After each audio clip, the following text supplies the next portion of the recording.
আলহামদুলিল্লাহ। আল্লাহ তাআলা বলছে ধৈর্যের মহৎ গুণ। অনেক ধৈর্য ধরছি, অনেক চেষ্টার পরে আজকে মালয়েশিয়া আসে বসলাম। সবাই দোয়া করবেন।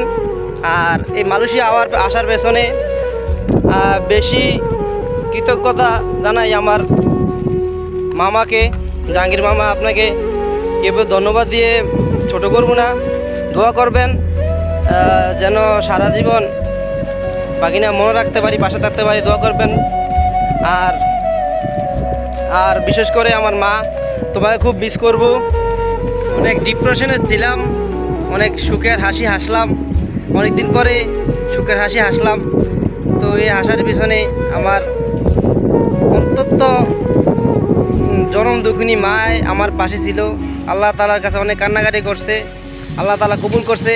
মায়ের দোয়া পাশে না থাকলে জীবনে একটা ছেলে উন্নত করতে পারে না। অবশ্যই মায়ের দোয়া প্রয়োজন। মা, তুমি আর কোনো কান্নাকাটি করবা না। আমি আছি তো, আমি আছি তো তুমি আছো, তুমি আছো তো আমি আছি। আমার আর কি লাগে কও? তুমি ছাড়া আমার আর কিছু লাগবো? তুমি আমার সম্পদ, তুমি আমার সম্পত্তি, তুমি আমার সব। তোমার দোয়া থাকলে আর কিছু দরকার নাই। শুধু তুমি দোয়া করবা। আর আল্লাহ তাআলা আছে সুখ দেওয়ার মালিক, আর উসিলা আমি। দোয়া করো মা, তোমার ছেলে খুব সুখী আছে।